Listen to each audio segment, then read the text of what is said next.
"You don't belong in this part of town, soldier boy." Owen Blackwell's military-issue duffel bag hit the pavement as Rex Malone shoved him backward against his parked truck, the midday sun glinting off the chrome skulls, decorating the biker's leather jacket.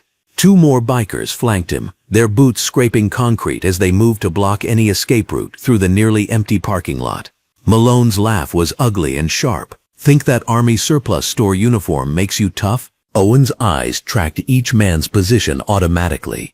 Muscle memory from deployments these weekend warriors couldn't pronounce. His voice stayed calm, almost gentle. "You really don't want to do this." The bikers exchanged glances and grinned wider, mistaking his restraint for fear, never suspecting they were seconds away from discovering what a decorated Navy SEAL looked like when the gloves came off. Welcome to Frost Folk Tales. This is where we tell the stories of those who were underestimated, dismissed, and targeted, yet chose courage over silence.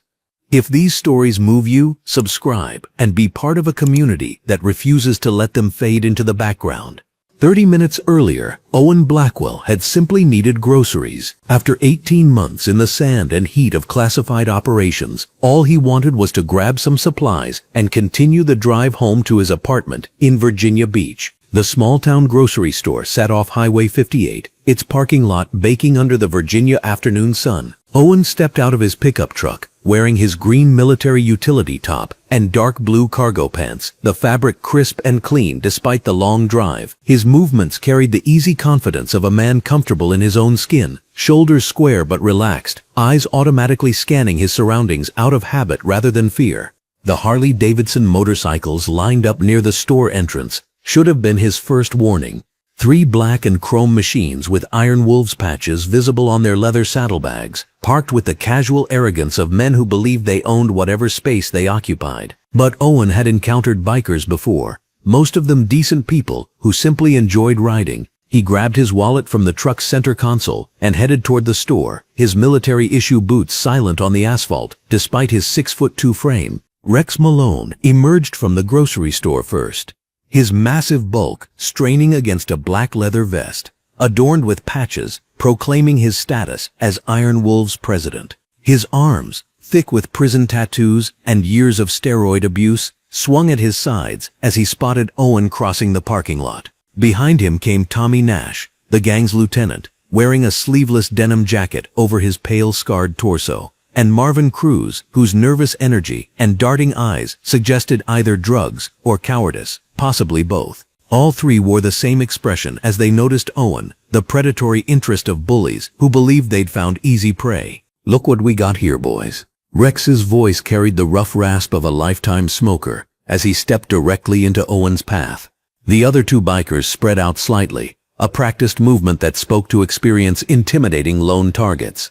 Rex's pale blue eyes held the cold calculation of a man accustomed to violence, scanning Owen from head to toe like a butcher sizing up meat. "Fresh out of basic training, soldier boy? That uniform's so clean you probably bought it at a thrift store." Owen stopped walking, but didn't step back, his dark eyes meeting Rex's stare without challenge or submission. His posture remained relaxed, hands loose at his sides.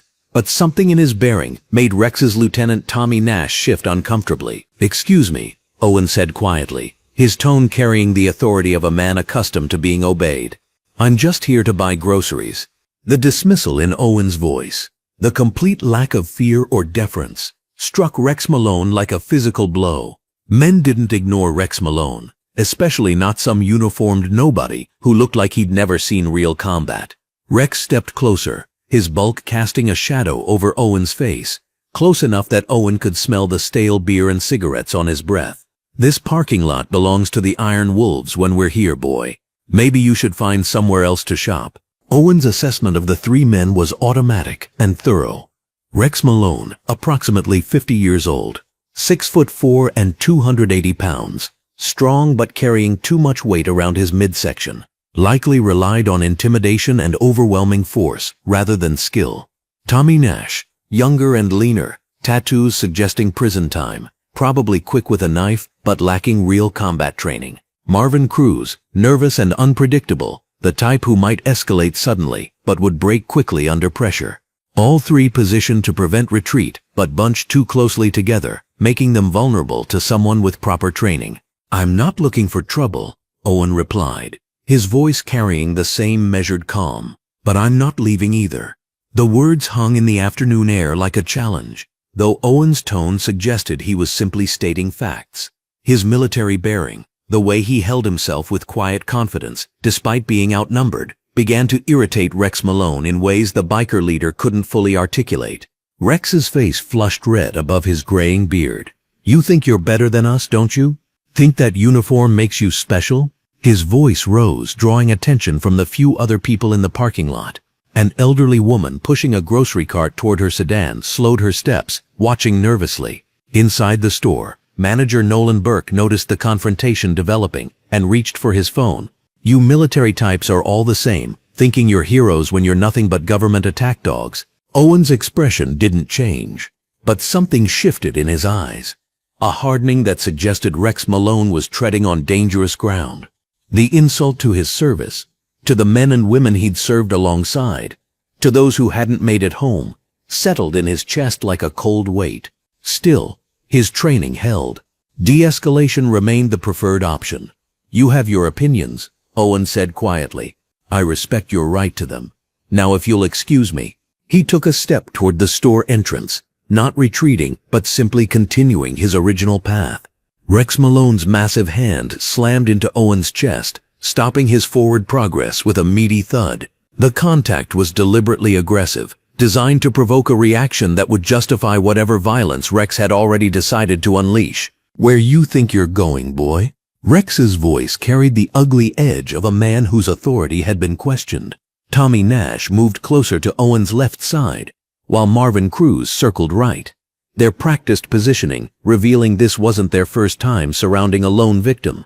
The parking lot felt suddenly smaller, the afternoon sun bearing down like a spotlight on the developing confrontation.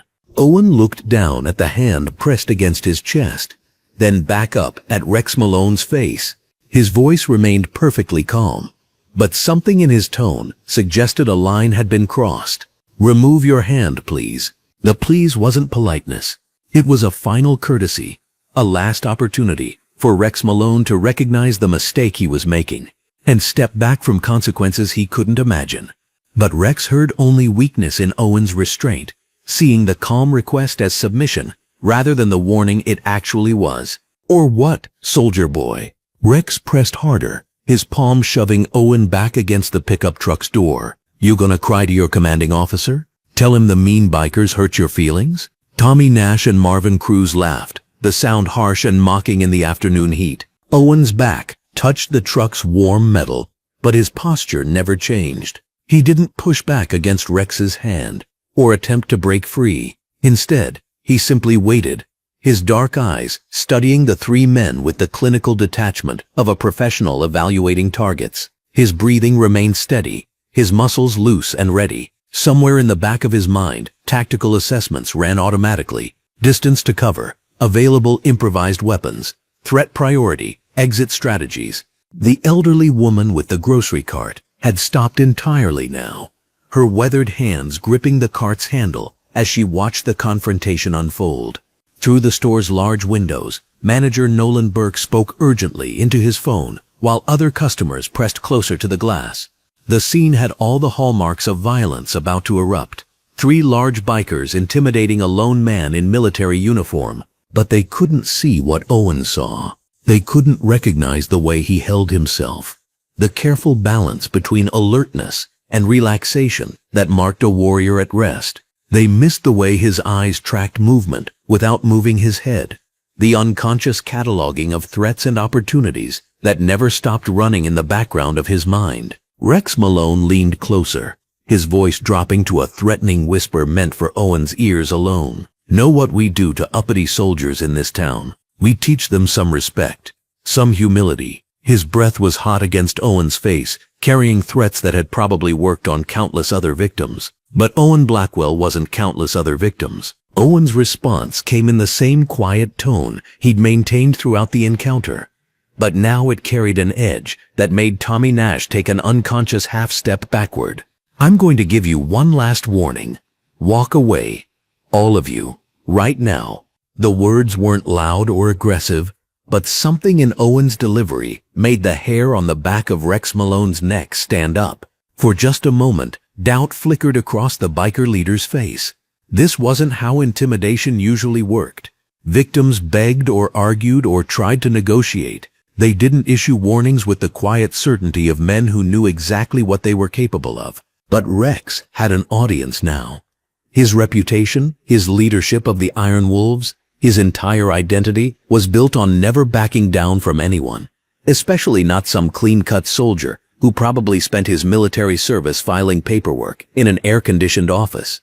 The moment of doubt passed, replaced by the familiar anger that had carried him through decades of violence. Rex's free hand curled into a fist the size of a sledgehammer. "Last warning?" he snarled, loud enough for his men to hear. "You're about to learn what a real warning looks like, boy." Owen saw the punch coming before Rex even decided to throw it, reading the telltale tension in the biker's shoulders and the shift in his weight.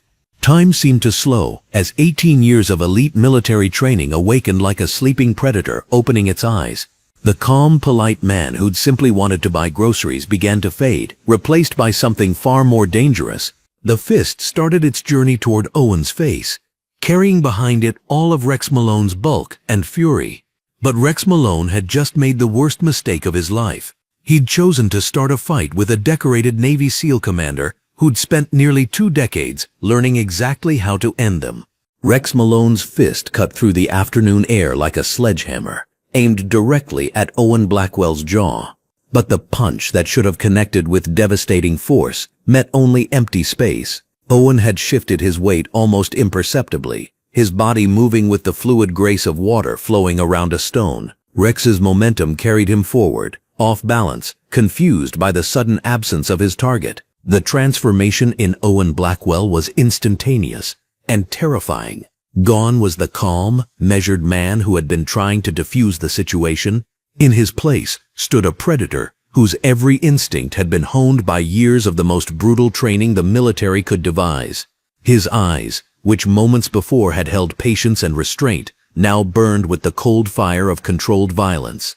Rex stumbled, trying to recover from his missed swing. But Owen was already moving. His left hand shot out with surgical precision, fingers finding the exact pressure point on Rex's wrist that sent lightning bolts of pain up his arm. Rex's hand opened involuntarily, his grip on his motorcycle chain loosening as his fingers went numb. Tommy Nash, Rex's lieutenant, saw his leader stagger and rushed forward with a roar of rage. The biker was a mountain of muscle wrapped in leather and denim, his green tank top stretched tight across his massive chest. He swung a meaty fist toward Owen's ribs, confident that his size advantage would end this quickly. Owen ducked under the punch with fluid grace, his body moving like a dancer, but with the deadly purpose of a shark. As Tommy's fist sailed harmlessly over his head, Owen rose up behind the punch, his right elbow finding the sweet spot just below Tommy's shoulder joint. The impact was precise and devastating. The sound of Tommy's shoulder dislocating was audible even over the ambient noise of the parking lot. It was a wet pop, followed immediately by a scream of agony that echoed off the grocery store's walls. Tommy dropped to his knees, his left arm hanging at an unnatural angle, his face twisted in shock and pain. Inside the grocery store, Nolan Burke pressed his face against the large windows, his orange polo shirt damp with nervous sweat.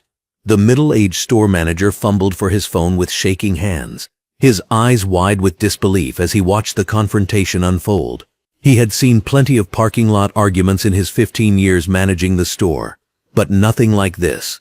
"Mrs. Pickford, get away from the window," Nolan called to the elderly woman in her blue jacket who stood frozen near the entrance, watching the violence with horrified fascination. But Mrs. Gladys Pickford couldn't look away. In her 78 years, she had never witnessed anything like the controlled violence being displayed in the parking lot. The black man they had been threatening wasn't fighting like a street brawler or an angry customer. His movements were deliberate, calculated, professional. Marvin Cruz, the third member of the Iron Wolves, had been hanging back, thinking his presence was merely psychological support for what should have been a quick intimidation. But seeing Tommy writhing on the asphalt and Rex clutching his numb wrist, Marvin realized the situation had gone horribly wrong. He reached for the knife, clipped to his belt. his hands trembling slightly as the reality of their miscalculation began to sink in. But Owen's peripheral vision caught the movement, and he turned his attention to the third attacker with the same cold efficiency he had shown the others. "Don't," Owen said quietly, his voice carrying a weight of authority that made Marvin's blood run cold. "You're already in enough trouble." But fear and adrenaline had taken control of Marvin's decision-making.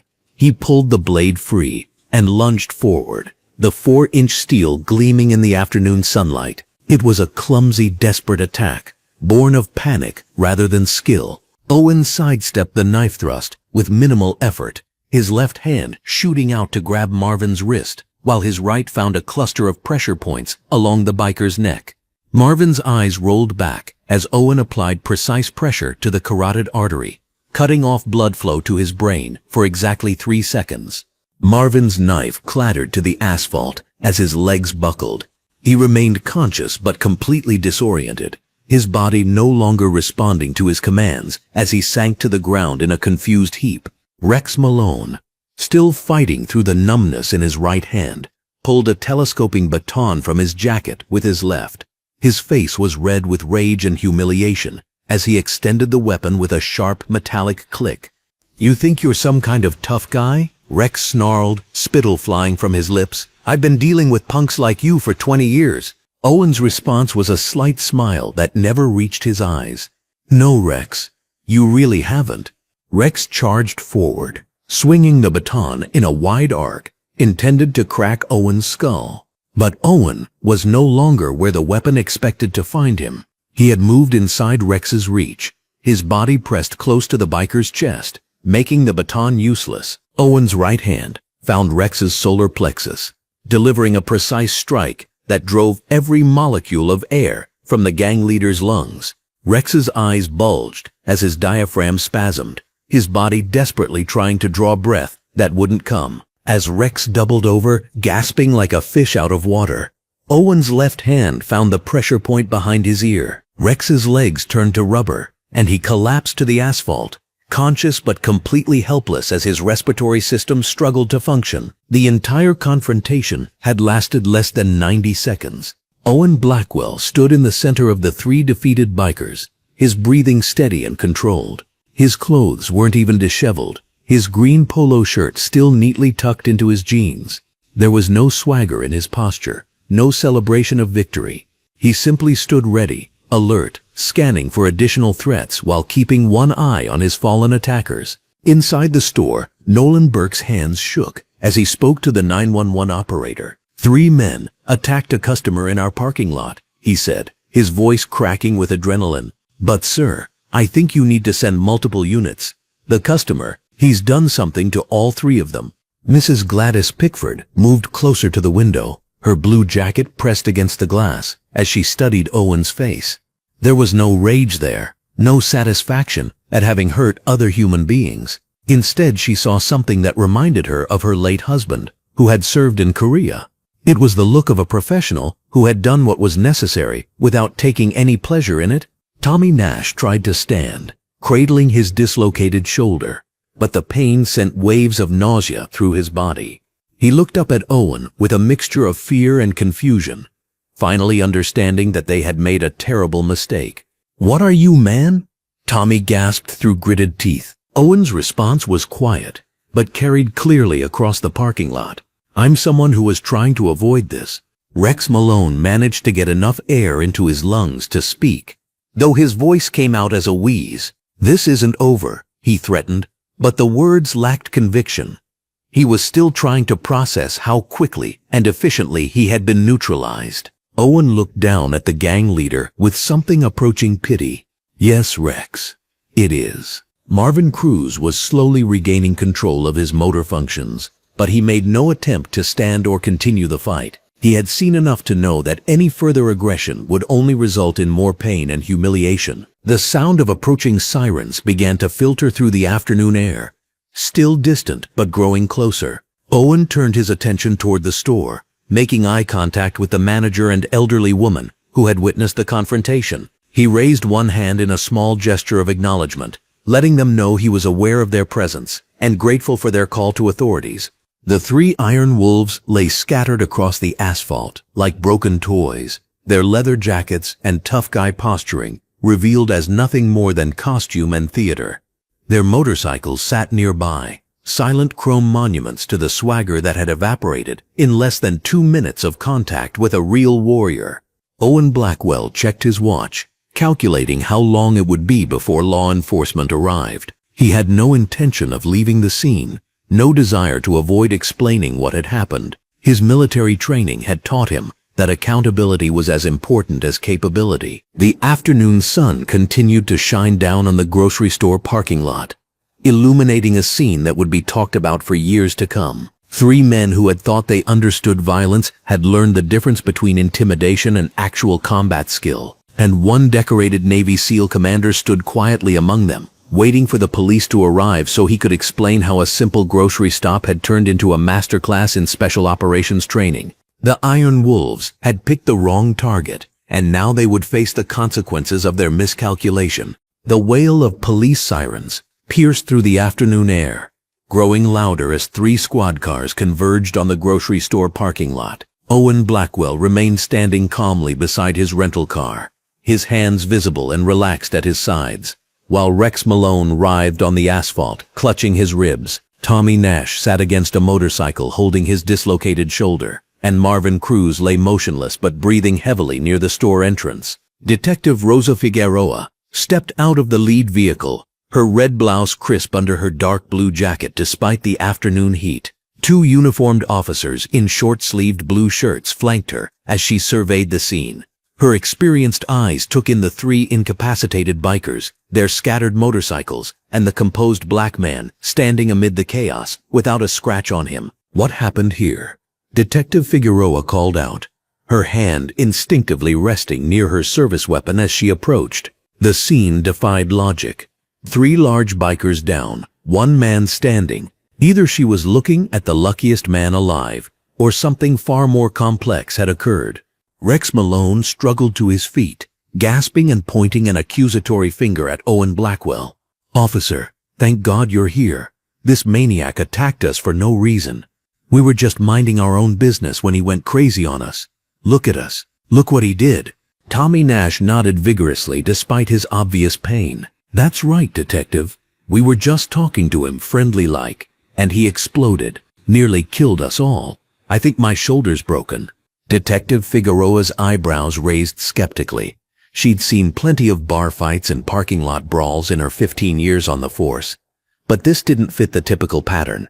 3 bikers claiming victimhood, while showing clear signs of being systematically defeated, suggested either a very different story or a very different kind of opponent. "Sir, I'm Detective Rosa Figueroa. I need you to step away from the vehicle and keep your hands where I can see them," she instructed Owen Blackwell, her tone professional but cautious. Owen Blackwell complied immediately, taking 2 measured steps away from his car and clasping his hands behind his back in a relaxed military posture. "Yes, ma'am.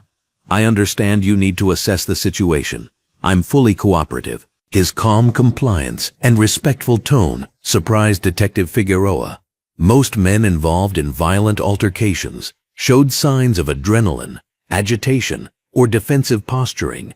This man displayed the controlled composure of someone accustomed to high-stress situations. "He's lying," Rex Malone shouted, still clutching his midsection. "We didn't do nothing to him. He just started throwing punches like some kind of trained killer.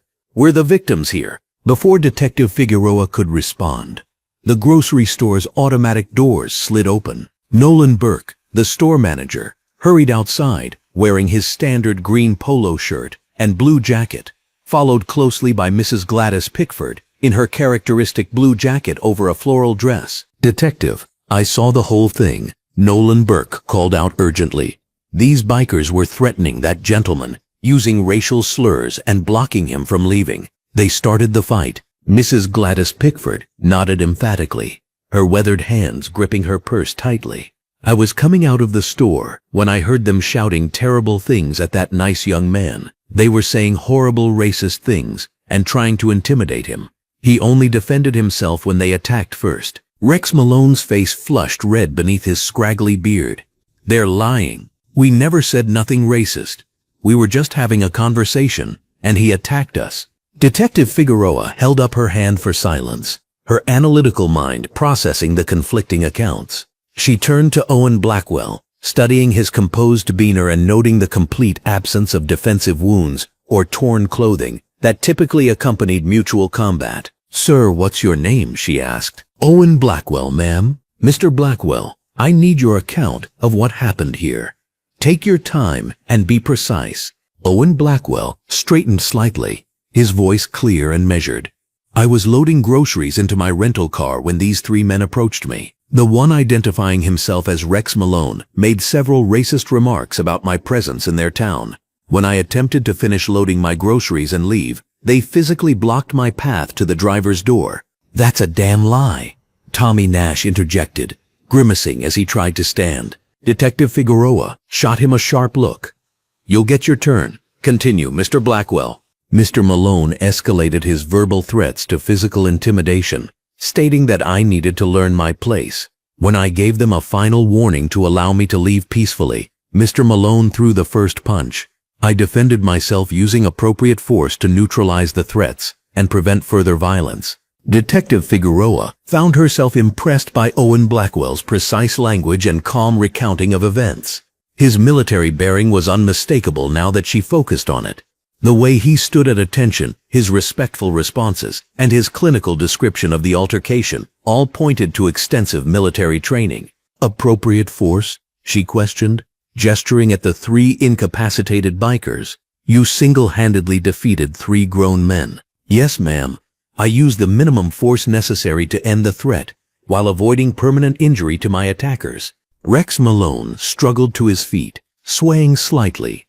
"He's making it sound all professional, but he beat us down like we were nothing. Nobody fights like that, unless they're some kind of psycho." Mrs. Gladys Pickford stepped forward indignantly. "That young man showed remarkable restraint. He could have hurt them much worse, but he stopped the moment they were no longer a threat. He even checked to make sure they were breathing." Detective Figueroa's curiosity intensified. The witness testimony consistently supported Owen Blackwell's version, and his demeanor suggested someone with extensive combat training. She dealt with plenty of street fighters and tough guys over the years, but this man carried himself differently. "Mr. Blackwell, what's your occupation?" she asked. "I'm active duty military, ma'am. Currently traveling home from deployment." "What branch and specialty?" Owen Blackwell hesitated briefly, clearly preferring to avoid attention to his service record. "United States Navy, ma'am. Special Operations." Detective Figueroa felt the pieces clicking into place. Special Operations would explain the systematic efficiency with which he'd handled three attackers. It would also explain his calm professionalism and precise language under stress. "I'm going to need to see some identification, Mr. Blackwell." Owen Blackwell reached slowly into his pocket, producing his wallet and extracting his military identification card. Detective Figueroa examined it carefully, her eyes widening as she processed the information. "Navy SEAL, Commander rank, current active status." "Commander Blackwell," she said, her tone shifting to one of professional respect. "I apologize for the initial questioning. Given your service record and the witness testimony, I believe we have a clear picture of what occurred here." Rex Malone's face contorted with rage and disbelief. "What? You're taking his word over ours just because he's got some military ID? We're American citizens too. Mr. Malone, you and your associates are facing assault charges based on multiple witness testimony that you initiated both the verbal harassment and physical violence." Detective Figueroa replied firmly. Commander Blackwell acted in self-defense. Nolan Burke approached the detective, his expression earnest. "Detective, I've never seen anything like it." Commander Blackwell tried everything to avoid the fight. He warned them multiple times, but they wouldn't listen. When they forced him to act, he was incredibly controlled and precise, and he immediately called out to ask if anyone was seriously hurt. Mrs. Gladys Pickford added, "He was ready to provide first aid to the very men who attacked him.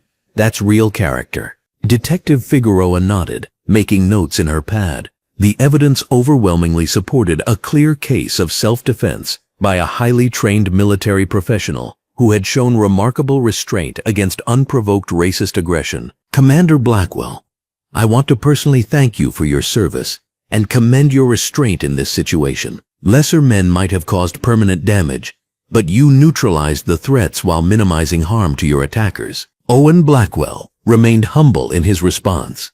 I did what was necessary to protect myself, Detective. Nothing more. Rex Malone looked around desperately as he realized the narrative slipping away from him. This is bullshit. You can't just believe him because he's military. We have rights too. You absolutely have rights, Mr. Malone. Detective Figueroa replied coolly. You have the right to remain silent, which I suggest you exercise. You also have the right to an attorney, which you're going to need for the assault and harassment charges you're facing. Tommy Nash finally managed to stand, cradling his injured shoulder. Come on, Detective, look at us. How are we the bad guys when we're the ones who got hurt? Because you initiated the confrontation with racist harassment and physical aggression against a man who repeatedly tried to avoid violence, Detective Figueroa explained patiently. The fact that your victim was better trained than you anticipated doesn't make you any less guilty of assault. Owen Blackwell watched the exchange quietly, his professional bearing unchanged, despite being vindicated. Detective Figueroa found herself increasingly impressed by his humility and composure. She'd dealt with plenty of military personnel over the years, but Commander Blackwell exemplified the best qualities of professional service members. Commander, I'll need you to provide a formal statement, but I want you to know that based on the evidence and witness testimony, you're not facing any charges. You acted appropriately in defending yourself against unprovoked aggression. The detective's words carried the weight of official recognition, acknowledging both Owen Blackwell's innocence and his exemplary conduct under extreme provocation. The three bikers who had attempted to intimidate him with racist threats now faced the full consequences of their actions, while the man they had underestimated stood vindicated by the truth. Detective Rosa Figueroa stepped away from the crowd, Owen Blackwell's military identification card held carefully in her gloved hand. The afternoon sun cast sharp shadows across the grocery store parking lot as she pulled out her phone, the weight of what she'd just discovered settling over her like a heavy blanket. She'd been a detective for 12 years, had seen her share of bar fights and parking lot altercations, but something about this situation felt different. The way Owen Blackwell carried himself, the precision with which he'd handled three armed bikers, the complete absence of panic or bravado in his voice when he recounted the events, it all pointed to training far beyond what most people possessed. She dialed the number listed on Owen Blackwell's military contact information, her fingers moving with practiced efficiency despite the growing anticipation in her chest. The phone rang twice before a crisp, authoritative voice answered. Lieutenant Colonel Chester Albright, Naval Special Warfare Command. Colonel Albright, this is Detective Rosa Figueroa with the Millfield Police Department. I'm calling to verify the identity and status of one of your personnel, Owen Blackwell. There was a brief pause, and Rosa could hear the sound of papers shuffling in the background. When Lieutenant Colonel Chester Albright spoke again, his tone had shifted to one of immediate attention. Commander Blackwell? Is he all right? Has something happened? The concern in the colonel's voice was unmistakable, and Rosa felt her understanding of the situation shift another degree. He's fine, sir. He was involved in an altercation with 3 civilians. I need to verify his current status and service record for my report. Detective, you said Commander Blackwell was involved in an altercation. Can you tell me the nature of the incident? Rosa glanced back at Owen Blackwell, who stood calmly near her patrol car, his posture relaxed but alert. Even from 30 feet away, she could see the way he tracked every movement around him, the natural awareness that spoke of years of dangerous deployments. 3 bikers confronted him in a parking lot, made some racial threats, and when they escalated to physical violence, he defended himself. All 3 attackers required medical attention. Lieutenant Colonel Chester Albright's laugh was short, but filled with genuine respect. That sounds about right. Detective Figueroa. Owen Blackwell is currently a SEAL team commander with over 15 years of active service. He's recently returned from his 7th deployment to classified locations in the Middle East and Africa. His service record includes 2 Bronze Stars, a Silver Star, 3 Purple Hearts, and more commendations for valor than I can count off the top of my head. Rosa felt her eyebrows rise as she processed this information. She'd known Owen Blackwell was military the moment she'd seen his bearing, but this level of decoration suggested someone operating at the absolute pinnacle of special operations. Can you tell me more about his current status? Commander Blackwell leads SEAL Team 7, one of our most elite units. He's completed multiple high-value target operations, hostage rescues, and counter-terrorism missions. Detective, the man you're speaking with, has literally saved hundreds of American lives over his career. He's scheduled to receive the Navy Cross next month for actions during his most recent deployment. Actions I can't discuss due to classification levels. The weight of this revelation settled over Rosa like a physical force. She looked across the parking lot where Rex Malone sat on a gurney, still complaining loudly to paramedic Samuel Briggs about his injuries, his voice carrying the whining tone of someone who'd expected an easy victim and found a trained killer instead. Colonel, would you characterize Commander Blackwell as someone prone to unnecessary violence? Absolutely not. Lieutenant Colonel Chester Albright's response was immediate and firm. Owen Blackwell is one of the most disciplined operators I've ever served with. His ability to assess threats and use proportional force is legendary among his peers. If he engaged in physical confrontation, I can guarantee you it was necessary and measured. He's exactly the kind of warrior you want representing America overseas, deadly when required, but always controlled and professional. Rosa thanked the colonel and ended the call, her mind reeling from the conversation.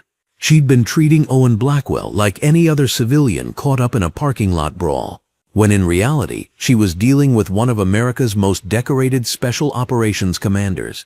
The man standing by her patrol car had likely forgotten more about combat than most people would ever learn, had operated in situations that would break ordinary individuals, and had somehow maintained the quiet dignity she'd observed even while being questioned like a common criminal.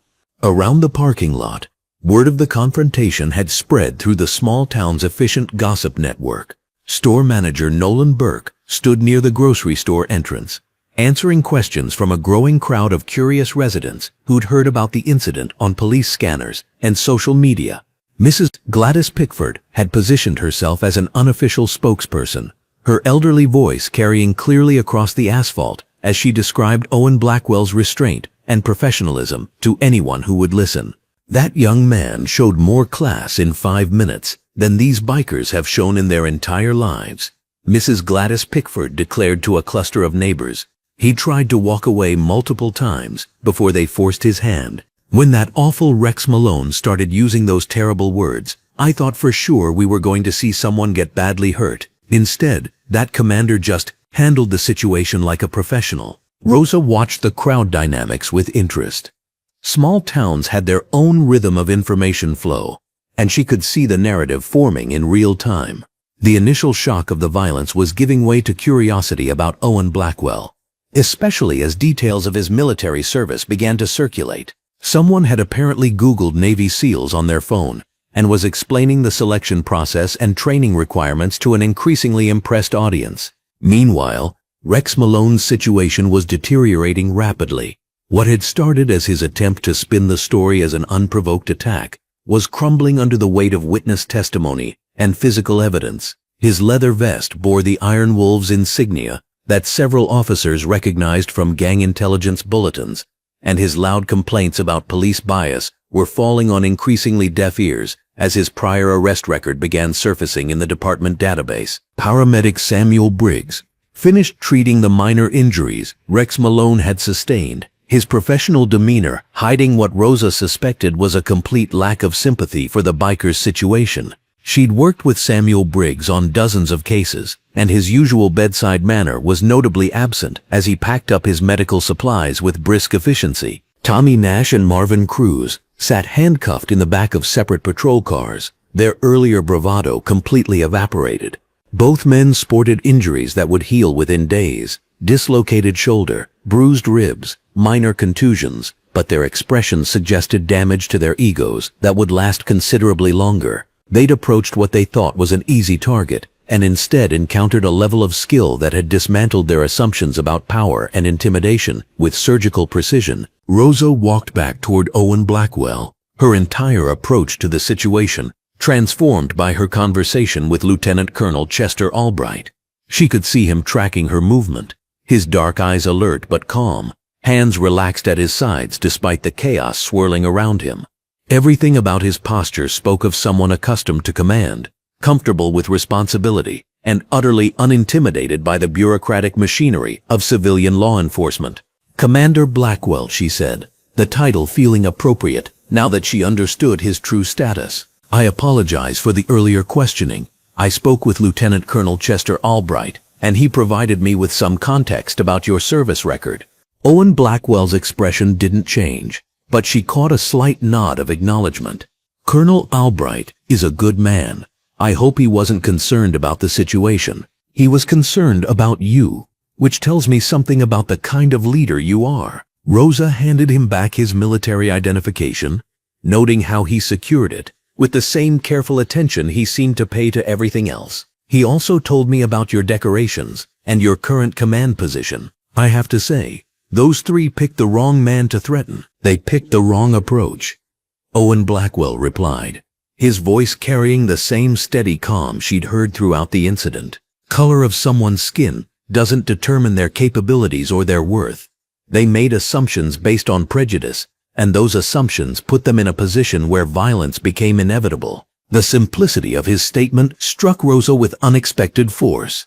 Here was a man who'd literally dedicated his life to defending American freedoms, who'd earned the nation's highest military honors through courage under fire, and who'd just been subjected to racial intimidation by three criminals who wouldn't qualify to shine his boots. Yet his response was measured analysis rather than anger, professional assessment rather than personal outrage. "Commander, I want you to know that your restraint in this situation was exemplary. Lesser men might have seriously injured those attackers, given their training and the threats involved." Owen Blackwell looked across the parking lot where Rex Malone was finally being loaded into a patrol car, his complaints about police brutality and constitutional rights ringing hollow against the backdrop of witness testimony and physical evidence. "Violence should always be proportional to the threat," he said quietly. "My job is to neutralize problems, not create bigger ones." Rosa found herself nodding in agreement, struck by the contrast between Owen Blackwell's quiet professionalism and Rex Malone's loud victimization claims. The power dynamic that had seemed so clear to the bikers an hour ago, three large men intimidating one isolated individual, had revealed itself to be an illusion built on ignorance and prejudice. As additional officers arrived to process the scene and transport the arrested bikers, Rosa realized she was witnessing something significant. This wasn't just a parking lot altercation gone wrong. It was a perfect example of how assumptions based on appearance and prejudice could lead people to catastrophically misread situations. Rex Malone and his gang had seen a black man standing alone and assumed vulnerability when they were actually confronting one of America's most elite warriors. The afternoon sun beat down on the parking lot as Detective Rosa Figueroa completed her preliminary report, knowing that this incident would be talked about in Millfield for years to come. Owen Blackwell stood quietly nearby, ready to provide any additional information needed, his patience and cooperation a stark contrast to the scene Rex Malone had created during his arrest. The truth was now clear. The Iron Wolves had chosen their target based on racial prejudice and found themselves facing the consequences of that choice, delivered with the precision and restraint that defined America's Special Operations community. Detective Rosa Figueroa stood in the bright afternoon sunlight, her green police shirt crisp against her blue tactical vest, as she surveyed the parking lot that had transformed from a simple grocery store entrance into something far more significant. The overhead fluorescent lights from the store's canopy mixed with natural daylight, casting everything in sharp, clear detail. What had begun as a routine assault investigation was rapidly evolving into something much larger, and her experienced instincts told her they had stumbled onto something important. "Run their names through the system again," she called to Officer Martinez, who was stationed beside his patrol car with its mobile data terminal. "And I want a full background check on all three of these bikers. Something about this whole situation doesn't feel right." Rex Malone sat on the curb, his leather vest torn and his face still bearing the marks of his encounter with Owen Blackwell. Despite his injuries, he continued his attempts to control the narrative, his voice carrying across the parking lot as he spoke to another officer. "I'm telling you, that guy came at us like some kind of maniac. We were just minding our own business when he started throwing punches. You need to arrest him for assault." Tommy Nash, his arm in a makeshift sling after his encounter with Owen Blackwell's precise combat techniques, nodded vigorously despite the obvious pain in his shoulder. "Rex is right, officer. We didn't do nothing to provoke him. He just went crazy on us for no reason." Marvin Cruz, still nursing the effects of the pressure point techniques that had rendered him temporarily helpless, added his voice to the chorus of false testimony. "That man is dangerous. Look what he did to us. We're the victims here." Detective Rosa Figueroa had heard enough false statements in her 15 years of law enforcement to recognize them immediately. The bikers' stories didn't align with the physical evidence, the witness statements, or the calm professional demeanor of Owen Blackwell, who stood nearby in his orange t-shirt and blue jeans, his military bearing evident even in civilian clothes. Officer Martinez looked up from his computer terminal, his expression suddenly alert. "Detective, you need to see this. Rex Malone has 3 outstanding warrants, one for drug trafficking in Nevada, another for aggravated assault in Arizona, and a federal warrant for racketeering charges related to organized crime." The information hit Detective Rosa Figueroa like a revelation, but she maintained her professional composure. Years of police work had taught her that criminals often revealed themselves through their own actions, and this case was proving to be a perfect example. She walked over to where Rex Malone sat, her boots clicking against the asphalt. "Mr. Malone," she said, her voice carrying the authority of someone who had just gained significant leverage in the situation. "It appears we have some additional matters to discuss. You have outstanding warrants in multiple jurisdictions." Rex Malone's face went pale beneath his injuries, the tough guy facade beginning to crack as the reality of his situation became clear. "Those are old charges. I don't know what you're talking about. Drug trafficking? Assault? Racketeering?" Detective Rosa Figueroa read from Officer Martinez's report. "The federal warrant alone carries a minimum 10-year sentence, and now you're looking at additional charges for what happened here today." Tommy Nash's eyes widened as Officer Martinez continued his database search.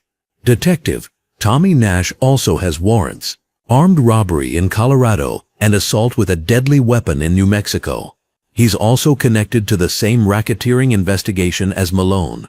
The systematic collapse of their carefully constructed victim narrative was visible in real time. Marvin Cruz shifted nervously, clearly understanding that his own background check would likely yield similar results. The 3 men who had approached Owen Blackwell with such confidence and racist intimidation were being exposed as career criminals with extensive histories of violence and illegal activity. "I want those motorcycles searched," Detective Rosa Figueroa ordered, her training kicking into high gear as she recognized the potential scope of what they had uncovered.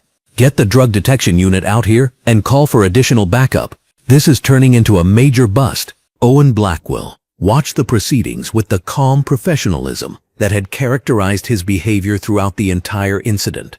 His military training had taught him to remain composed under pressure, and he observed the unfolding investigation with the detached interest of someone who had seen justice work in various forms across multiple deployments. Mrs. Gladys Pickford, the elderly witness who had observed the entire confrontation from inside the grocery store, approached Detective Rosa Figueroa with additional information. The older woman wore a red blouse that caught the afternoon light, her expression serious but determined. "Detective, I've been watching those motorcycles since before the fight started," Mrs. Gladys Pickford said, her voice clear and strong despite her age.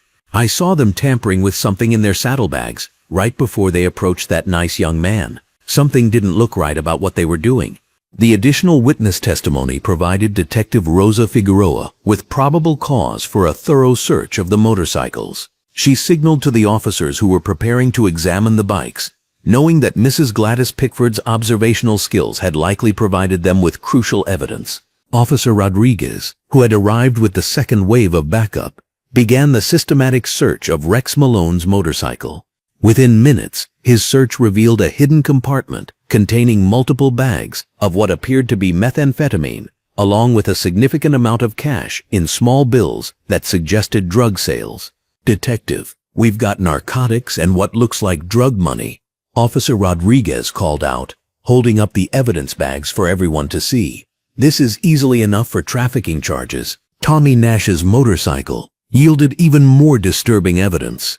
Officer Chen discovered an illegal sawed-off shotgun hidden beneath the seat, along with ammunition and additional drug paraphernalia that suggested a mobile criminal operation. "Illegal weapons, drugs, and cash," Detective Rosa Figueroa announced, her voice carrying across the parking lot so that everyone present could understand the true nature of the men who had confronted Owen Blackwell. "These aren't just assault charges anymore. We're looking at federal weapons violations, drug trafficking, and racketeering." Marvin Cruz's motorcycle completed the trifecta of criminal evidence. Officer Williams found stolen credit cards, false identification documents, and a notebook containing what appeared to be detailed records of drug transactions and criminal activities across multiple states.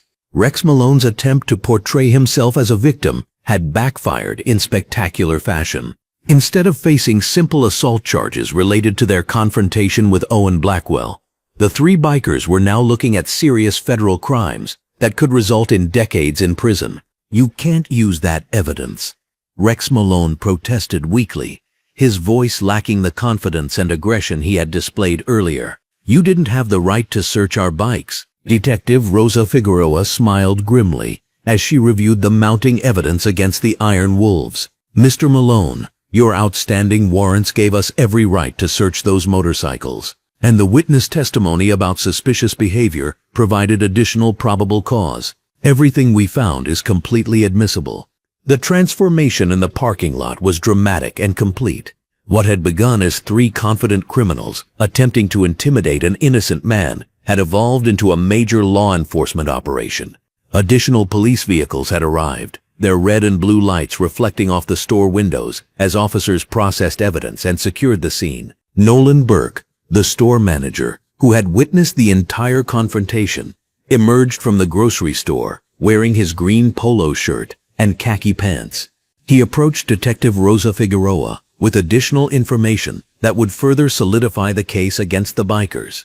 "Detective, our security cameras captured everything," Nolan Burke said, gesturing toward the surveillance equipment mounted above the store entrance. "The whole confrontation is recorded, including the racist language and the threats they made before the physical altercation began. The video evidence would provide irrefutable proof of the bikers' aggressive behavior and racist intimidation, completely undermining their claims of victimhood." Detective Rosa Figueroa knew that between the witness testimony, the physical evidence, the outstanding warrants, and the security footage, they had built an airtight case against the Iron Wolves. Owen Blackwell remained a model of military discipline throughout the evidence discovery process.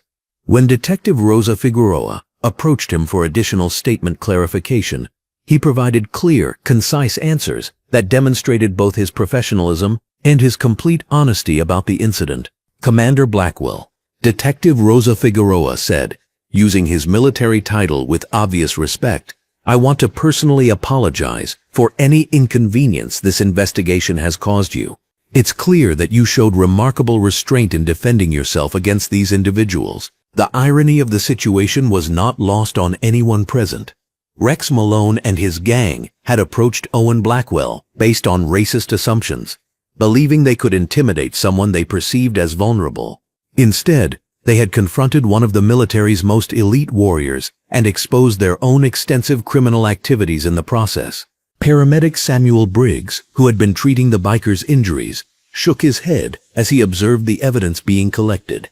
"In 20 years of emergency response, I've never seen criminals dig themselves into a hole this deep," he commented to his partner. They turned a simple confrontation into a federal case. As the handcuffs clicked into place around Rex Malone's wrists, the leader of the Iron Wolves finally understood the magnitude of his mistake. He had awakened a sleeping giant in Owen Blackwell.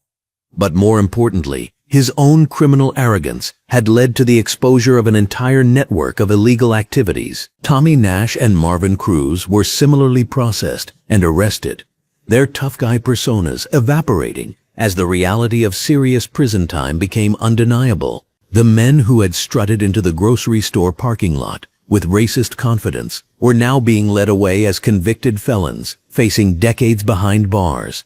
Detective Rosa Figueroa stood in the afternoon sunlight, surrounded by evidence of one of the most satisfying arrests of her career. Justice was emerging not through coincidence, but through the natural consequences of criminal behavior, meeting an immovable force in Owen Blackwell. The grocery store parking lot had indeed become a crime scene processing center, but not in the way Rex Malone had initially envisioned. Instead of Owen Blackwell being arrested as the aggressor, the three bikers were facing the complete collapse of their criminal enterprise and their freedom.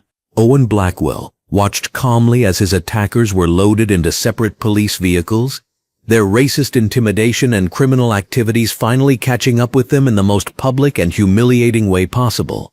The warrior's patience and professionalism had been vindicated, while justice prepared to run its course against those who had underestimated him so completely. The afternoon sun cast long shadows across the grocery store parking lot as the rumble of news vans began drowning out the distant hum of police radios. Word traveled fast in small towns, and when that word involved a decorated Navy SEAL commander single-handedly dismantling a criminal biker gang, it traveled at lightning speed. Tina Yamamoto adjusted her red blazer and smoothed her matching red skirt as she stepped out of Channel 7's news van, her cameraman Jake already shouldering his equipment. At 32, she had covered enough local stories to recognize when something big was brewing, and the energy crackling through the crowd of onlookers told her this was more than just another parking lot scuffle. "Set up over there," she directed Jake, pointing toward a spot that would capture both the crime scene tape and the imposing figure of Owen Blackwell, who stood calmly beside Detective Rosa Figueroa's patrol car. Even from 50 feet away, the man commanded attention. His green military-style t-shirt and dark blue jeans were unremarkable, but everything else about him radiated quiet authority. Detective Rosa Figueroa noticed the news crew's arrival and grimaced slightly.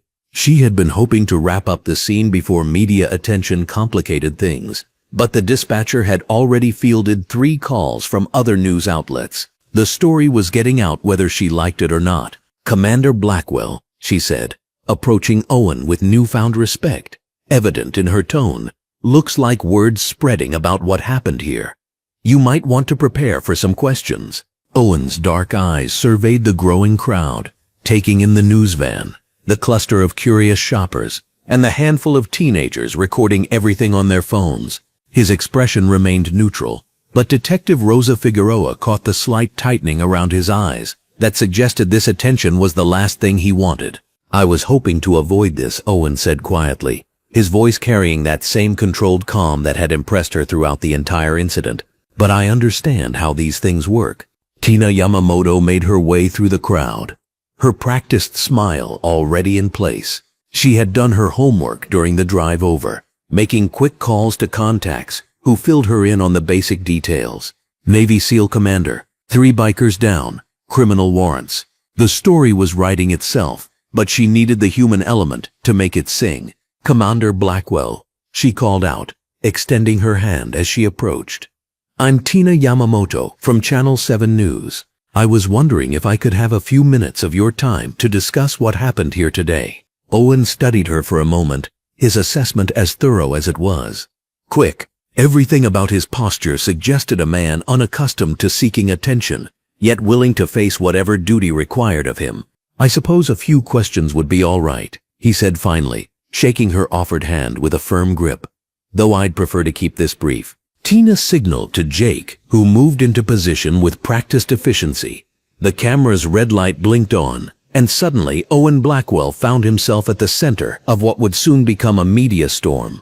"This is Tina Yamamoto, reporting from Sullivan's Grocery, where just hours ago, a routine shopping trip turned into something extraordinary. I'm here with Navy SEAL Commander Owen Blackwell, who found himself confronted by 3 members of a criminal biker gang." She turned to Owen, her expression serious but encouraging. "Commander, can you walk us through what happened?" Owen's response was measured, professional, and completely devoid of braggadocio. "I stopped here to pick up some supplies on my way home from deployment. 3 individuals approached me in the parking lot and began making threatening statements. When they escalated to physical violence, I defended myself using appropriate force. Witnesses say these men made racist comments and assumptions about you before the confrontation turned physical. How did that make you feel? For the first time, something flickered behind Owen's controlled expression. Not anger, but a deep weariness that spoke to experiences far beyond this single incident. Unfortunately, that kind of behavior isn't uncommon, he said quietly. But my training teaches restraint and de-escalation. I gave them multiple opportunities to walk away. They chose not to take them. Jake panned the camera toward the area where Rex Malone and his gang had been loaded into patrol cars an hour earlier. Then back to Owen. The visual contrast was striking. The calm, dignified military commander standing where 3 criminals had been writhing on the pavement. These men, as it turns out, had outstanding warrants for serious crimes, including drug trafficking and assault. Did you sense you were dealing with career criminals? Owen shook his head slightly. I assessed them as threats based on their behavior and statements, not their background. That information came to light later through Detective Figueroa's investigation. Tina found herself impressed, despite her professional skepticism. There was no grandstanding, no attempt to play up the drama for the cameras. This man simply answered questions with the straightforward honesty of someone who had nothing to prove and nothing to hide. One final question, Commander. What would you say to people who might find themselves in similar situations? Avoid confrontation when possible. De-escalate when you can't avoid it. But never let anyone compromise your safety or dignity because of who you are or what they think you represent. The interview concluded, but Tina knew her story was just beginning. The crowd had grown during the filming, and she spotted 2 key witnesses she absolutely had to speak with. The elderly woman in the blue jacket who had been standing near the store entrance and the man in the orange polo shirt she recognized as the store manager. Mrs. Gladys Pickford proved to be a reporter's dream. At 78, she had the sharp memory of a lifelong observer of human nature and the moral clarity of someone who had seen enough injustice to recognize it instantly. That young man, she said, adjusting her blue jacket against the afternoon breeze, showed more restraint and class in 10 minutes than those thugs have shown in their entire lives.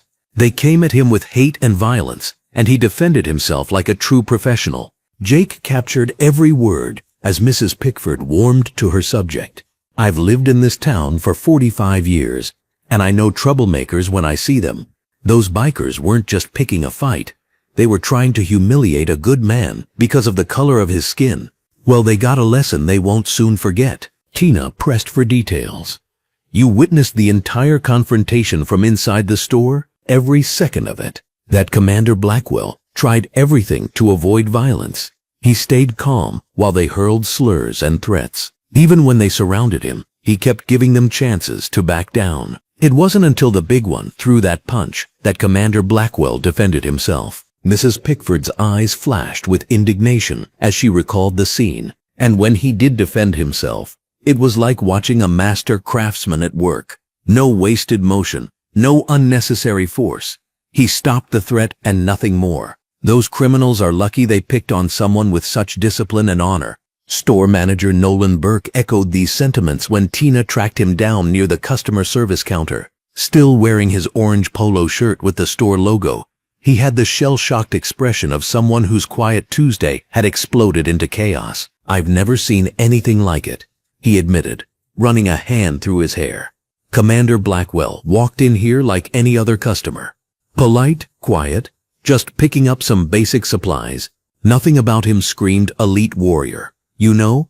Burke glanced toward the parking lot where crime scene tape still fluttered in the breeze. But when those bikers cornered him out there, something changed. Not in an aggressive way, more like watching a professional athlete step onto their field. Suddenly you could see exactly what he was. Someone you absolutely did not want to mess with. Tina scribbled notes as Burke continued his account. The restraint he showed was incredible. I mean, these guys were bigger than him, outnumbered him 3-1, and they came with pure hate. But Commander Blackwell never lost his cool, never used more force than necessary. He could have hurt them much worse than he did. The manager's respect for Owen was obvious as he spoke. After it was over, while we were waiting for police, He actually apologized to me for the disturbance. Can you believe that? A decorated war hero apologizing because some racist criminals forced him to defend himself in my parking lot. As the afternoon wore on, Tina pieced together a narrative that was both compelling and clear-cut. Owen Blackwell emerged as a figure of quiet heroism, a man who had served his country with distinction, who carried himself with humility despite his extraordinary capabilities, and who had shown remarkable restraint when confronted with hatred and violence. The contrast with Rex Malone and his Iron Wolves couldn't have been more stark. As details of their criminal backgrounds emerged, it became clear that their racist intimidation was just the tip of an iceberg that included drug trafficking, assault, and racketeering. These weren't just bullies picking on someone they perceived as vulnerable. They were career criminals whose latest victims had the training and character to fight back effectively. Detective Rosa Figueroa, when approached for comment, was professional, but clearly impressed by Owen's handling of the situation. Commander Blackwell showed exactly the kind of restraint and judgment we hope to see in any confrontation, she said, her detective's badge catching the late afternoon sunlight. He de-escalated when possible, defended himself when necessary, and cooperated fully with our investigation. The fact that his attackers turned out to be wanted criminals with multiple outstanding warrants speaks to his assessment of the threat they represented. The detective's black slacks and short-sleeved uniform shirt were crisp despite the long day, her professional demeanor intact as she fielded questions. I've worked with a lot of military personnel over the years, and Commander Blackwell exemplifies the best of what that training produces: situational awareness, controlled response, and genuine respect for the law. By evening, Tina's story had been filed and was already generating buzz on social media. The video of Owen's calm, professional interview was being shared across platforms, along with Mrs. Pickford's passionate defense and Burke's detailed account of the confrontation. Comments poured in from viewers who saw in Owen Blackwell a figure they could admire, someone who had earned his capabilities through service and sacrifice, who used those skills only when absolutely necessary, and who carried himself with the quiet dignity that had become all too rare in public discourse. Military communities especially rallied around the story. Veterans groups shared the coverage with pride, noting how Owen's conduct under pressure reflected well on all who had worn the uniform. Active duty service members posted their own experiences with similar confrontations, praising Owen's restraint and professionalism. The contrast with Rex Malone's gang became even more pronounced as additional details of their criminal activities emerged. What had started as racist intimidation had exposed a network of illegal activities that law enforcement had been tracking for months. As night fell over the grocery store parking lot, the crime scene tape came down, and normal operations resumed. But the story of what had happened there was just beginning to spread, carrying with it a message about courage, restraint, and the costly mistake of judging people by appearances rather than character. Owen Blackwell had wanted nothing more than to buy some groceries and continue his journey home. Instead, he had become the reluctant center of a story that would resonate far beyond the small town where three criminals learned that their next victim was actually one of America's most elite warriors. The media storm was building, and at its center stood a man whose greatest strength might not have been his devastating combat skills, but his unwavering commitment to using them only when honor and safety demanded nothing less. By morning, the world had changed for Owen Blackwell. What started as a simple confrontation in a grocery store parking lot had exploded across social media platforms, news websites, and military forums nationwide. The video footage captured by bystanders showed crystal-clear images of a composed black man in a green military-style shirt and dark pants, methodically defending himself against three aggressive bikers who had initiated the racist attack. The contrast was stark and undeniable. Owen sat in his hotel room, sunlight streaming through the windows as he scrolled through hundreds of messages flooding his phone. Text after text rolled in from fellow service members, veterans, and complete strangers, expressing support and admiration. His calm demeanor remained unchanged, though he occasionally shook his head at the sheer volume of attention the incident had generated.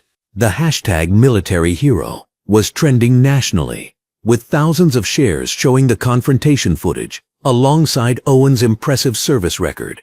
Military communities across social media platforms had rallied around their decorated brother, sharing stories of his leadership, courage, and the respect he commanded among fellow Special Operations personnel. Comments poured in from active duty SEALs, retired veterans, and military families praising his restraint and professionalism under pressure. A knock at his hotel door interrupted his thoughts. Owen opened it to find Nolan Burke, standing in the hallway, wearing a crisp blue button-down shirt and khaki pants, his face beaming with excitement and gratitude. "Commander Blackwell, I hope I'm not disturbing you," Nolan said, his voice filled with genuine warmth. "I wanted to speak with you personally about something important." Owen gestured for him to enter, maintaining his characteristic humble demeanor despite the store manager's obvious enthusiasm. Nolan walked to the center of the bright room, natural light illuminating his sincere expression. "Sir, after everything that happened yesterday, and seeing how you handled yourself with such incredible professionalism, I've made a decision," Nolan continued, his hands clasped respectfully in front of him. "Our store would be honored to provide you with free groceries for life. It's the least we can do for someone who served our country with such distinction and showed such remarkable character in the face of that racist intimidation." Owen raised his hand gently, his voice steady and appreciative. "Mr. Burke, that's incredibly generous, but I can't accept such an offer. I was simply defending myself, nothing more." "Commander, with respect, what you did was much more than self-defense," Nolan replied, his admiration evident. "You showed restraint when most people would have lost control. You protected yourself without causing permanent harm to those criminals. That takes a special kind of training and character." Before Owen could respond, another knock echoed through the room.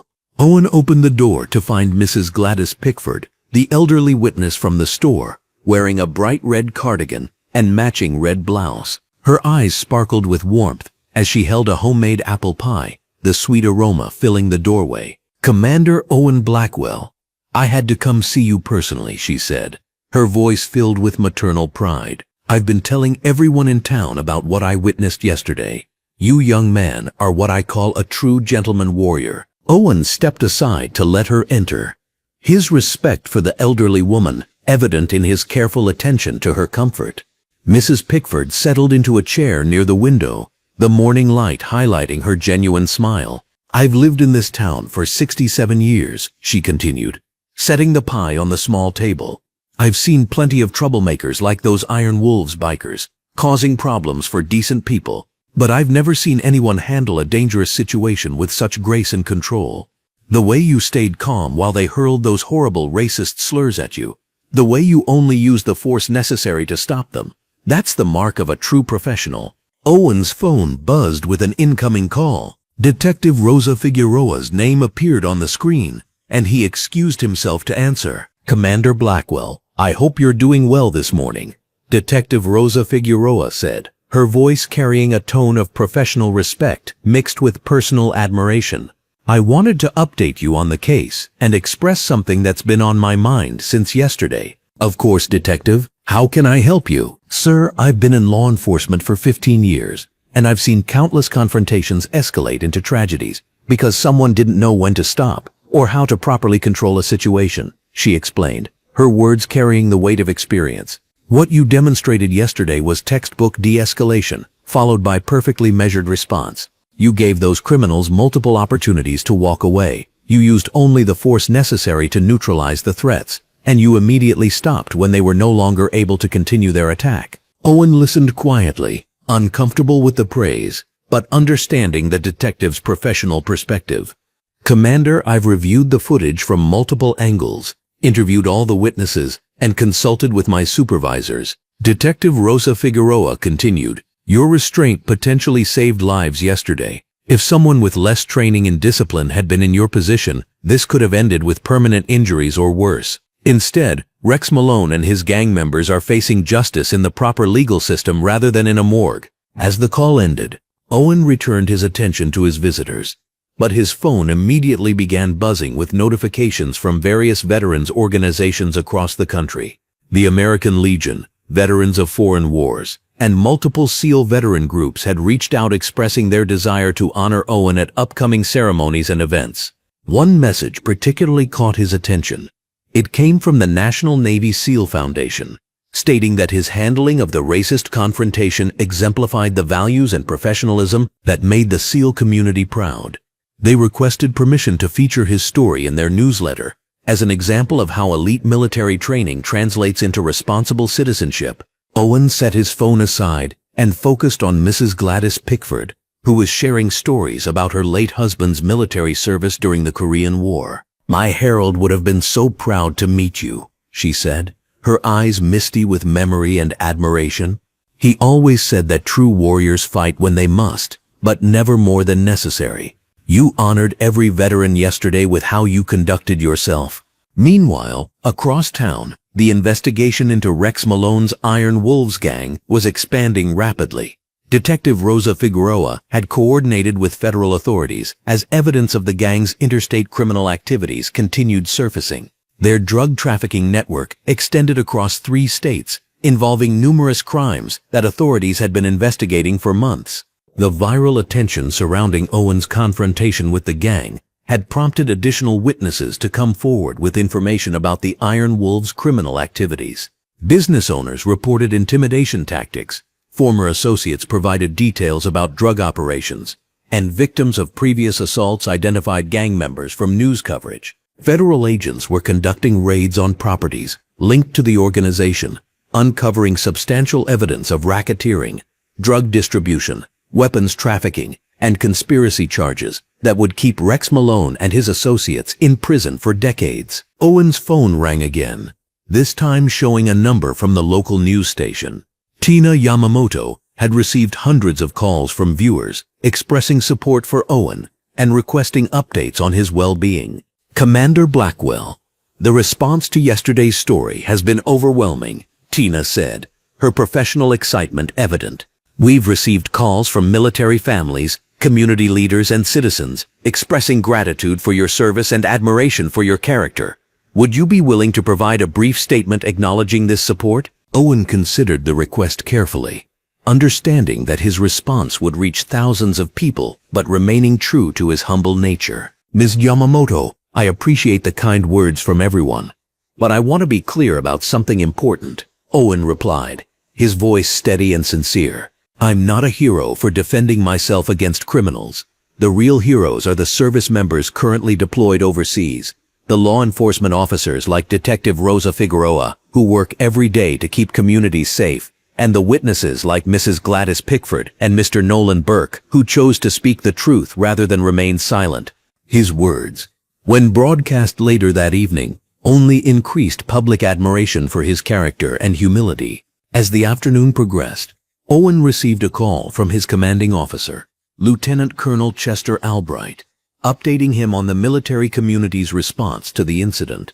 "Owen, I've fielded calls from Pentagon brass, SEAL team commanders, and veteran organizations all day," Lieutenant Colonel Chester Albright reported, his pride evident. "Everyone wants to commend how you represented the Navy and Special Operations community. You've reminded the entire country what military professionalism looks like under pressure." Owen deflected the praise as always, but he understood the broader significance of the incident. In an era when military and civilian relations sometimes faced challenges, his conduct had demonstrated the values, training, and character that defined America's elite warriors. By evening, Rex Malone's criminal empire was crumbling. Federal prosecutors were preparing cases that would dismantle the Iron Wolves organization permanently, using evidence gathered over months of investigation combined with new information prompted by the viral confrontation. Owen Blackwell sat in his hotel room as the sun set, reading messages from military communities, grateful civilians, and fellow veterans who saw in his actions a reflection of the values they held dear.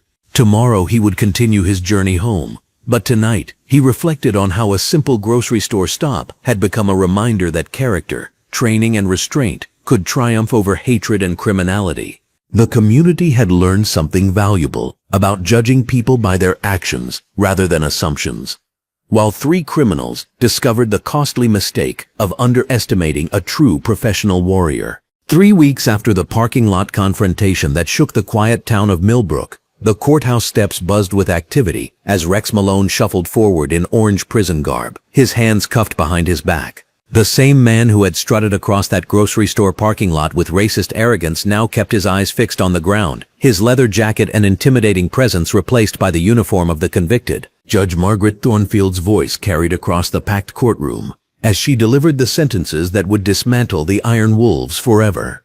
Rex Malone, for charges of assault, drug trafficking, illegal weapons possession, and racketeering, this court sentences you to 15 years in federal prison without possibility of parole for 8 years. The gavel's bang echoed like thunder. Rex Malone's shoulders sagged as the weight of his choices crushed down upon him. The man who had assumed he could intimidate and terrorize based on the color of someone's skin now faced the consequences of a lifetime spent choosing hatred over humanity. Tommy Nash received 12 years for his role as lieutenant in the criminal enterprise, while Marvin Cruz faced 10 years behind bars. Their motorcycles had been seized, their drug operation dismantled, and their reign of intimidation permanently ended. The three men who had approached Owen Blackwell, believing they held all the power, now understood the true meaning of powerlessness. Detective Rosa Figueroa stood outside the courthouse, her badge gleaming in the afternoon sunlight as she addressed the gathered media. She wore her dark blue uniform with pride, her posture reflecting the professionalism that had guided her investigation from the beginning. "Justice has been served today," Detective Rosa Figueroa announced, her voice carrying the authority earned through years of dedicated service. "But this case represents something larger than just criminal convictions. It shows what happens when we make assumptions based on prejudice instead of character." She paused, looking directly into the cameras. Commander Owen Blackwell demonstrated extraordinary restraint and professionalism throughout this ordeal. He showed us what true strength looks like, both in defending himself when attacked and in how he conducted himself afterward. Miles away, Owen Blackwell stood in his hotel room, adjusting the collar of his navy blue dress uniform. The ribbons across his chest told the story of a lifetime dedicated to service, each decoration representing missions where he had placed others' safety above his own. He had agreed to one final public appearance before continuing his journey home, though the attention still felt uncomfortable for someone trained to operate in the shadows. A knock at his door interrupted his preparations. When he opened it, Lieutenant Colonel Chester Albright stood in the hallway, his own dress uniform impeccable, his bearing reflecting decades of military leadership. The silver oak leaves on his shoulders caught the overhead fluorescent lighting as he extended his hand. "Commander Blackwell," Lieutenant Colonel Chester Albright said, his voice carrying both warmth and official authority. "I flew in personally because this situation required the presence of your commanding officer." Owen Blackwell stepped aside to welcome his superior into the modest hotel room. "Sir, I appreciate you making the trip, but this was just an unfortunate incident that got blown out of proportion." Lieutenant Colonel Chester Albright's weathered face broke into a slight smile. "Owen, you've spent so many years in classified operations that you've forgotten how to recognize when you've done something worthy of public recognition. What happened in that parking lot wasn't just self-defense. It was a masterclass in military bearing under civilian pressure." He moved to the window, looking out at the town that had been transformed by Owen Blackwell's brief presence. "You represented every value we instill in our special operations personnel: restraint under provocation, precision when action became necessary, humility in the aftermath. You showed this community what American warriors truly represent." Owen Blackwell remained standing at attention, though his commanding officer's informal tone suggested he could relax. "I just responded to the situation as my training dictated, sir." "Exactly," Lieutenant Colonel Chester Albright replied. "And that training, that character, that commitment to doing what's right, even when facing hatred and prejudice, that's what makes you one of our most valuable commanders. The Pentagon has been following this story, Owen. Your conduct has reflected positively on the entire Special Operations community." Across town, the Millbrook Community Center hummed with preparation as Mrs. Gladys Pickford supervised the decoration of the main hall. The elderly woman moved with surprising energy, her blue jacket pristine as she directed volunteers in hanging banners and arranging folding chairs. Her gray hair was perfectly styled for the occasion, and her eyes sparkled with the satisfaction of organizing something meaningful. No, the banner needs to be centered over the stage, she instructed two younger volunteers. Commander Blackwell deserves our very best effort today. Store manager Nolan Burke approached carrying a rectangular package wrapped in brown paper. His orange polo shirt and khaki pants were freshly pressed for the ceremony, and his usually business-focused expression had softened into something approaching reverence. Mrs. Pickford, Nolan Burke said, setting down his package carefully. The plaque arrived this morning. I think Commander Blackwell will be pleased. Mrs. Gladys Pickford's eyes lit up as she examined the bronze plaque that would be installed at the grocery store entrance. The inscription read, "In grateful recognition of Commander Owen Blackwell, United States Navy SEALs, whose courage, character, and service exemplify the finest values of American heroism, dedicated by the grateful citizens of Millbrook." Perfect, she whispered, running her finger along the engraved letters. That young man showed us what real strength looks like, and this community will never forget it. The ceremony began at 2 o'clock sharp, with the community center packed beyond capacity. Citizens who had only heard about the parking lot confrontation sat beside those who had witnessed it firsthand. Veterans from 3 different wars occupied the front rows, their aged faces reflecting pride in a younger warrior who had upheld their traditions. Mayor Patricia Holbrook, dressed in a professional red blazer that reflected her office's dignity, stepped to the podium as the crowd settled into respectful silence. Her voice carried clearly through the hall's sound system as she began the proceedings.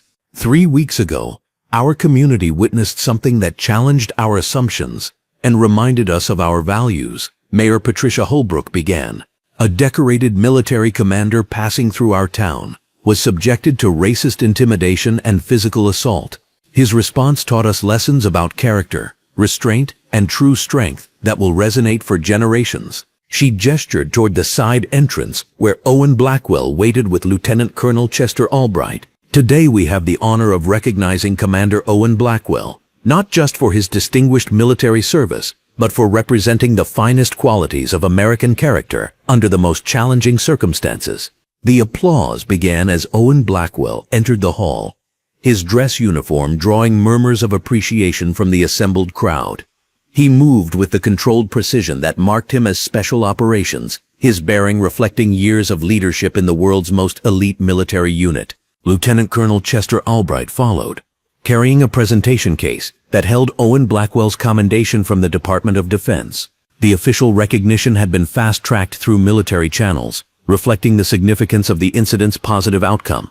As Owen Blackwell reached the podium, the applause intensified. Mrs. Gladys Pickford dabbed at her eyes with a handkerchief, while Nolan Burke stood with his hand over his heart. Detective Rosa Figueroa, present in her dress uniform, nodded approvingly at the community's response. "Thank you," Owen Blackwell said, his voice carrying the quiet authority that had commanded respect in combat zones around the world. "I'm humbled by this reception, though I want to be clear that I simply responded to a situation as any service member would." He paused, scanning the crowd of faces that reflected genuine admiration and gratitude. What happened in that parking lot wasn't about me displaying some special ability. It was about standing up to hatred and intimidation, something every person in this room has the power to do. Lieutenant Colonel Chester Albright stepped forward, opening the presentation case to reveal a gleaming commendation medal. "Commander Owen Blackwell, by direction of the Secretary of Defense, and in recognition of your exemplary conduct, while representing the United States military in civilian circumstances, you are hereby awarded the Defense Superior Service Medal." The medal's ribbon displayed the colors that represented service above self, and as Lieutenant Colonel Chester Albright pinned it to Owen Blackwell's uniform, the crowd rose in spontaneous standing ovation. The applause continued for nearly 2 minutes, reflecting a community's gratitude for a man who had shown them the meaning of true heroism. Mrs. Gladys Pickford approached the microphone next, her voice trembling slightly with emotion. "Commander Blackwell, on behalf of everyone in Millbrook, I want you to know that you've changed us. You showed us what it means to judge people by their character rather than their appearance. You demonstrated that real strength comes from restraint and wisdom. not aggression and hatred. She gestured toward the bronze plaque that would be mounted at the grocery store. This plaque will remind future generations that heroes walk among us. And sometimes they're just stopping by for groceries on their way home from protecting our freedom. The laughter that rippled through the crowd carried warmth and affection, reflecting the genuine connection this community had formed with a man they had known for less than a month. Detective Rosa Figueroa took the podium to deliver the final official recognition. Commander Blackwell, the Millbrook Police Department wants to commend your cooperation during our investigation and your exemplary conduct throughout this entire incident. You turned what could have been a tragic situation into a teachable moment about justice, character, and community. She presented him with an honorary deputy's badge, a gesture that symbolized law enforcement's respect for his handling of the confrontation. We hope you'll consider Millbrook a second home, and know that you have the gratitude and support of every officer in our department. As the ceremony concluded, Owen Blackwell found himself surrounded by well-wishers who wanted to shake his hand, take photos, and express their personal thanks. Children asked for autographs, veterans shared stories of their own service, and ordinary citizens simply wanted to be in the presence of someone who had demonstrated extraordinary character under pressure. An hour later, Owen Blackwell stood beside his rental car in the same grocery store parking lot where the confrontation had begun. The bronze plaque had already been mounted near the entrance, its polished surface reflecting the afternoon sunlight. The spot where Rex Malone had first approached him now seemed like a different world, transformed by justice and community recognition. Mrs. Gladys Pickford approached one final time, carrying a small wrapped package. Her blue jacket was the same one she had worn as a witness to the original confrontation, but her expression now reflected peace rather than concern. Commander Blackwell, she said, extending the package. This is just a little something from the neighborhood. We wanted you to have a reminder of your time here, though I suspect you won't need help remembering us. Inside the package, Owen Blackwell found a hand-carved wooden medallion featuring the Navy SEAL trident, surrounded by the words Millbrook's Hero. The craftsmanship was clearly the work of someone who had invested significant time and care in its creation. "Ma'am," Owen Blackwell said, his usually controlled voice carrying genuine emotion. "This means more to me than any official recognition. Thank you for seeing past the surface to the person underneath." Mrs. Gladys Pickford smiled, patting his arm with grandmotherly affection. "Young man, that's exactly what you taught us to do. Now you drive safely on your way home, and remember that you've got family here in Millbrook whenever you need us."